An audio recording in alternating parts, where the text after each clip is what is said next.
Hello friends, मैं रेखा स्वागत करती हूँ आप सभी का हमारे चैनल पर। तो फ्रेंड्स, आज की वीडियो में हम सीखेंगे फ्रंट पार्ट की कटिंग और स्टिचिंग, और इसे हम बहुत ही सिंपल तरीके से बताएंगे। तो यहाँ पर देखिए, ब्लाउज की चेस्ट रहेगी 32 इंच और कमर लेंगे हम 28 इंच। तो मेजरमेंट मैंने यहाँ पर लिख दिया है। तो मैं यहाँ पर पूरी स्टिचिंग बताऊंगी और अच्छे से आपको कटिंग भी समझाऊंगी। तो फ्रेंड देखिए, पिछली वीडियो में मैंने यहाँ इस ब्लाउज की स्लिप्स को बताया था और हमने उसे डिजाइनर बनाया है।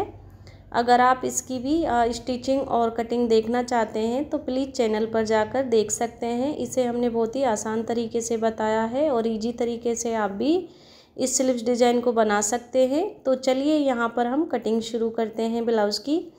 तो देखिए, ये मैंने अस्तर लिया है। पहले हमें अस्तर पर कटिंग करनी होती है।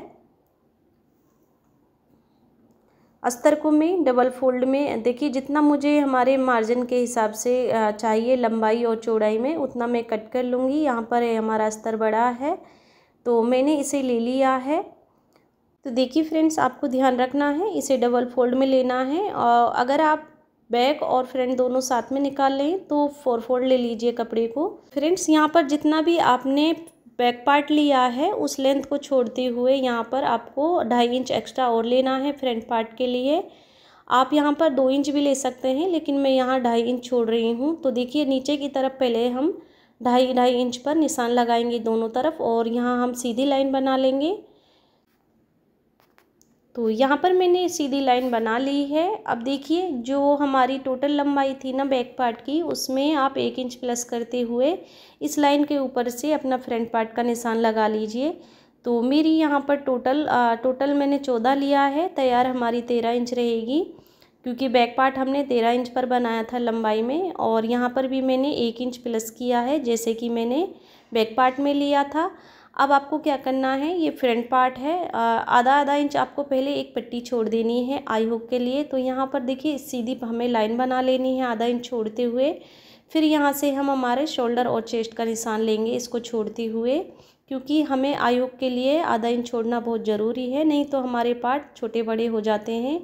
अब मैंने यहाँ से 5.5 इंच शोल्डर लिए हैं और 5.5 इंच ही आर्म होल लिए हैं। तो यहाँ से देखिए, मैंने 5.5 इंच दोनों चीज़ें लिए हैं। अब जैसे कि हमारा 32 साइज का है, ये आपकी जो भी साइज हो आप उसका चौथाई हिस्सा ले लीजिए। तो मैं यहाँ से चौथा हिस्सा 32 का 8 इंच लूँगी। तो इस लाइन से ही हमने 8 इंच लिया है, ऐसा नहीं है कि लाइन को साथ में रखना है, अलग से लेना है। अब यहाँ पर मार्जिन प्लस कर देंगे 2 इंच। तो आपको ना आपका चौथा हिस्सा लेते हुए ही 2 इंच अलग से प्लस करना है मार्जिन। अब यहाँ पर मैं 1.25 इंच पर, देखिए बैक में हम गहराई देते हैं, ये मैं आपको बता रही हूँ। और इस गहराई के अलावा हमें फ्रंट पार्ट में आधा इंच दूरी से और दूसरी गहराई देनी होती है। तो हमें फ्रंट के लिए यहाँ से गहराई शुरू करनी होती है। बैक में हम वहीं से कोने के पास से ही गहराई देते हैं, लेकिन फ्रंट में हम ऊपर से ही गहराई शुरू करते हैं। और जो हमने आधा इंच भीतर की साइड निशान लिया था उसको टच करते हुए जो हमारा फिटिंग का निशान होता है उससे हमें मिला देना है। तो यहाँ पर देखिए, निशान को मैंने मिला लिया है। अब हम बेल्ट का निशान लगाएंगे। जो हमने सीधी लाइन बनाई है उसके ऊपर से हमें दोनों तरफ से 1-1 इंच ऊपर एक निशान और लेना है, और इन निशानों को भी मैं यहाँ पर सीधा कर लूँगी। तो मैंने यहाँ निशान सीधे कर लिए हैं।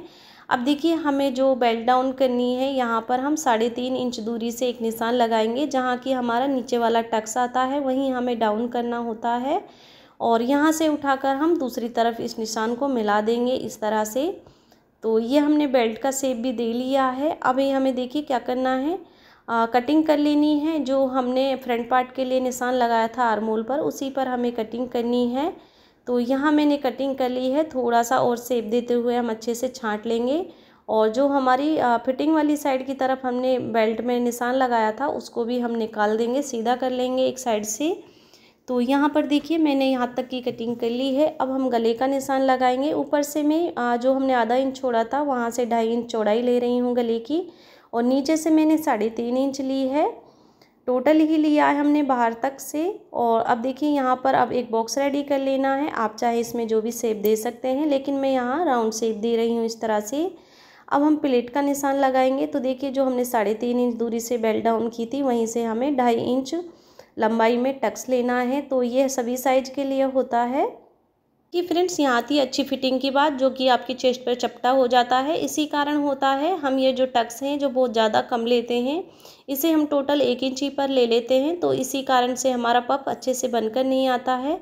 आपको क्या करना है, जो हमने बीच सेंटर से निशान लिया है इसकी दूरी से हमें 1.25 इंच दूरी से एक एक निशान और लेना है। तो ये टोटल हमारा 2.5 इंच का टक्स हो जाता है। और अब देखिए साइड वाला निशान हमें क्या करना है, जो पूरा टोटल हमें इसका बीच सेंटर ले लेना है और यहाँ से मैं 3.5 इंच दूरी से ये टक्स लगाऊंगी। तो यहाँ मैंने 3.5 इंच दूरी का ये टक्स लिया है। अब हमें साइड वाला टक्स लेना है 2 इंच दूरी पर। मैं देखिए यहाँ से सीधा निशान ले रही हूँ इस टक्स के बीच सेंटर से, और ये हमने पॉइंट लगाया है यहाँ पर, और इससे ऊपर में 1 इंच दूरी से और एक पॉइंट लूँगी ऊपर की तरफ। अब हमें जो हमारी फिटिंग वाली साइड है वहाँ से हमें 2.5 इंच ऊपर एक निशान लगाना है और उस निशान से इस निशान को सीधा कर देंगे। इस टक्स को हमें 1 इंच पर लेना होता है, बीच सेंटर से आधा इंच इधर आधा इंच दूसरी तरफ से। तो टोटल हमारा ये 1 इंच हो जाता है। अब हमें आर्मोल वाला टक्स लेना है, ऊपर की तरफ से हम 5.5 इंच से हम एक निशान लगाएंगे।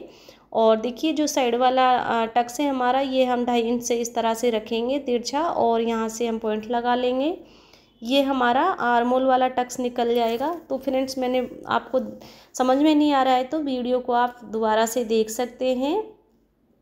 तो यहाँ पर मैंने बहुत अच्छे से समझाया है, आपकी फिटिंग एकदम परफेक्ट आएगी अगर आप इस तरह से टक्स डालेंगे। तो देखिए मेन तो हमारा नीचे वाला टक्स ही होता है, तो मैंने यहाँ पर कटिंग कर ली है। अब हमें देखिए फ्रंट पार्ट को ये मेन कपड़े पर रखते हुए आधा इंच दूरी से कपड़े पर कट कर लेना है। तो मैंने यहाँ देखिए इस तरह से कट कर लिया है। कपड़े को भी मैंने डबल फोल्ड लिया था।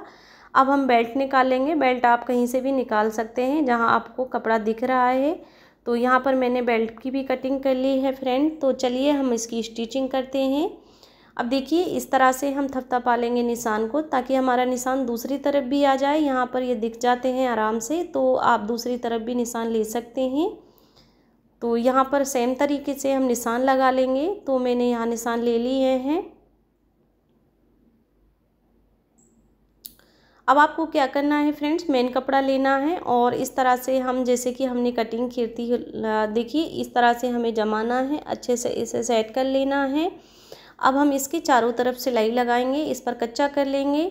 आप कच्चा मशीन से आसानी से कर सकते हैं, बस आपको थोड़ा सा हाथ पर ध्यान रखना है। देखिए इस तरह से प्रेस करते जाना है और झोल को निकालते जाना है। तो मैं इसी तरह से पूरे जो भी खुला है ना उस पर हमें कच्चा कर लेना है।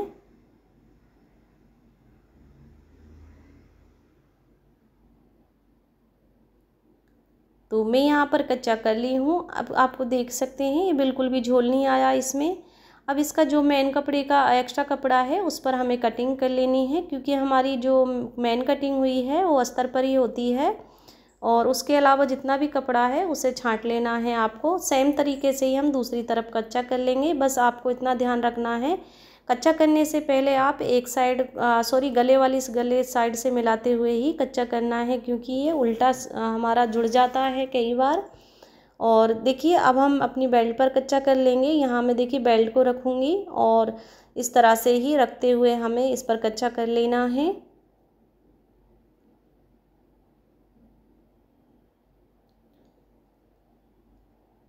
बेल्ट से भी हमारा जितना एक्स्ट्रा कपड़ा है उसको भी हम छांट लेंगे।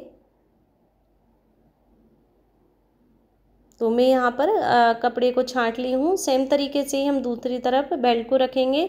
तो फ्रेंड्स यही चीज़ हमारी बेल्ट में भी होती है, एक साइड की हमारी बेल्ट जुड़ जाती है, इसीलिए आपको दूसरी तरफ का जोड़ने से पहले कोने से कोने मिला लेना है। तो हमारा जो प्लेन कपड़ा होता है उसमें ये प्रॉब्लम बहुत ज़्यादा आती है, तभी आप कच्चा करें फिर आपको खोलने की ज़रूरत पड़ती है, तो और काम बढ़ जाता है। इसीलिए आप पहले ही इसे एक बार चेक ज़रूर कर लें। हमें आमने सामने रखते हुए ही कच्चा करना चाहिए। तो यहाँ पर देखिए मैंने दोनों बेल्टों का कच्चा कर लिया है। अब फ्रेंड्स यहाँ सिलाई करेंगे। तो अब देखिए जो हमने बीच सेंटर है ना टक्स का, उसे बीच से इस तरह से पकड़ना है और जो हमने दोनों साइड निशान लिए थे उसी निशान पर सेम तरीके से ही हमें सिलाई लगानी है तिरछी। तो यहाँ से सिलाई शुरू करेंगे और ऊपर की तरफ पक्का करते हुए हमें सिलाई को कट कर देना है। आप देख ही सकते हैं फ्रेंड, देखिए एक ही प्लेट से हमारा पफ बहुत अच्छे से बनकर आता है। यही मेन प्लेट होती है जो अच्छा फिटिंग का काम करती है। तो मैं बार बार आपको यही बोल रही हूँ, बस आपको इस प्लेट पर बहुत ज़्यादा ध्यान देना है। और जो हमारी आई हुक पट्टी वाली प्लेट है ना, उसको हम बिल्कुल ज़रा सा लेते हैं और वो टोटल अगर खोलेंगे तो इसे दोनों तरफ से हमारी ये आधा इंच आएगी। और जैसे कि मैंने बताया था, हमारी फिटिंग वाली साइड की तरफ से ये आधा इंच पर लेंगे, हम खोलेंगे तो ये हमारी 1 इंच की हो जाती है। सेम तरीके से ही हम आर्मोल वाली प्लेट लेंगे, ये भी हमारी 1 इंची पर रहती है। सेंटर से फोल्ड करें तो आधा इंची। तो देखिए फ्रेंड्स, यहाँ पर हमने इसे रेडी कर लिया है। देखिए फ्रेंड्स, ये बहुत ही अच्छे से पफ बन कर आया हमारा और इसकी फिटिंग भी बहुत अच्छी आती है। इसे एक बार ट्राई ज़रूर कीजिएगा, मैं आपको विश्वास दिलाती हूँ आपकी ब्लाउज़ की फिटिंग बहुत अच्छी आएगी। और देखिए अब सेम तरीके से ही हम दूसरे पार्ट को रेडी कर लेंगे यहाँ पर।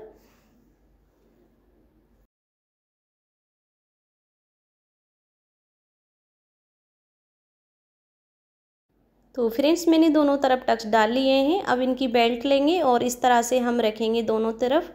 पहले हमें बेल्ट रख लेना है और फिर हम देखिए आधा इंच के मार्जिन से इस तरह से सीधी सिलाई लगा लेंगे, ये देखिए। और जो हमारी नीचे वाला टक्स है उसे फोल्ड ज़रूर कर देना है हमें। तो हमने एक साइड बेल्ट को जोड़ लिया है, अब हम दूसरी तरफ बेल्ट लगा लेंगे। तो यहाँ पर इसी तरह से हमें आधा इंच की दूरी से सिलाई लगानी है। मैंने टक्स को अंदर की ओर फोल्ड कर दिया है। अब देखिए हम आई हुक पट्टी लगाएंगे, इसलिए हमारी आई की पट्टी है। तो हमने 3 इंच चौड़ाई में मेन कपड़ा लिया है और इतना ही चौड़ा अस्तर लिया है। मेन कपड़े को नीचे तरफ रखेंगे, अस्तर ऊपर की तरफ, और इस पर सीधी सिलाई लगा लेनी है हमें उल्टी साइड से रखते हुए।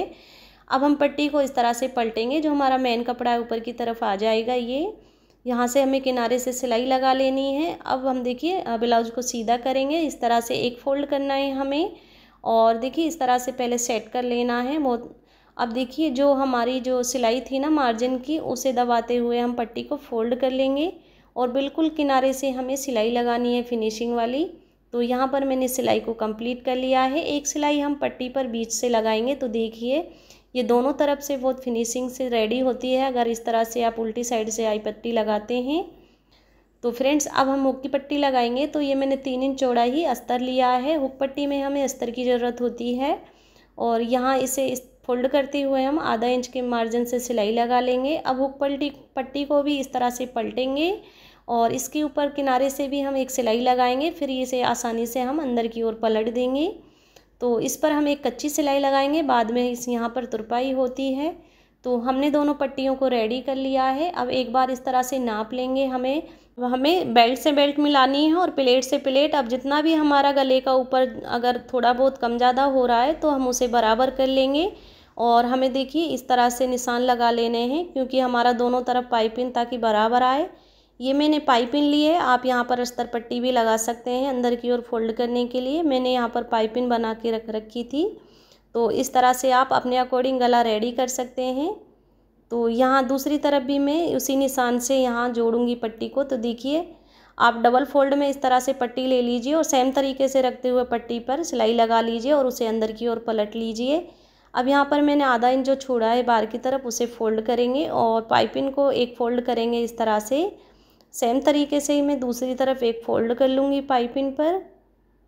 तो यहाँ पर मैंने फ़ोल्ड कर लिया है। अब हम देखिए आसानी से सीधी साइड से ही पाइपिंग को अंदर की ओर पलट सकते हैं। एक फ़ोल्ड हमने कर लिया था। अब देखिए इस तरह से हम पलट लेंगे और हमारी बारी की पाइपिंग बाहर की तरफ अच्छे से निकल आएगी। और यहाँ पर आप फिनिशिंग से एक सिलाई लगा लीजिए, क्योंकि आजकल सिलाई ज़्यादा लगाते हैं, तुरपाई कोई नहीं करता। यहाँ अगर आप तुरपाई करना चाहते हैं तो वो भी कर सकते हैं। तो सेम तरीके से मैं दूसरी तरफ सिलाई कंप्लीट कर लूँगी। तो यहाँ पर मैंने नेक को भी रेडी कर लिया है, आप अपने अकॉर्डिंग रेडी कर सकते हैं। तो फ्रेंड्स देख ही सकते हैं, नीचे से मैं कमर पट्टी को फोल्ड कर लूँगी। तो यहाँ पर आप कमर पट्टी फोल्ड कर लीजिए, चाहे तो आप बैक पार्ट पर इसे जोड़कर बाद में भी फोल्ड कर सकते हैं। जैसे भी आप अपना फिटिंग करते हैं उस अकॉर्डिंग कर सकते हैं। तो यहाँ पर दूसरी तरफ मिलाते हुए हम दूसरी तरफ भी फोल्ड कर लेना है हमें। एक्स्ट्रा कपड़े और धागे पर हमें कटिंग कर लेनी है। तो फ्रेंड देख ही सकते हैं, हमने बहुत ही फिनिशिंग के साथ इस ब्लाउज को रेडी कर लिया है यहाँ पर। तो आप देख ही सकते हैं इसका फाइनल लुक। उम्मीद करती हूँ फ्रेंड आपको मेरा समझाने का तरीका पसंद आया होगा। फ्रेंड्स अगर समझ में नहीं आया तो वीडियो को एक बार फिर से आप देख सकते हैं। प्लीज़ वीडियो अच्छी लगी तो वीडियो को लाइक शेयर ज़रूर कीजिएगा। अभी तक आपने हमारे चैनल को सब्सक्राइब नहीं किया तो प्लीज़ चैनल को ज़रूर सब्सक्राइब कीजिएगा। फ्रेंड्स आप हमारे चैनल पर जाकर new latest back neck design, slip design देख सकते हैं। वीडियो को अंत तक देखने के लिए धन्यवाद। मिलते हैं अगली वीडियो में, तब तक के लिए बाय बाय।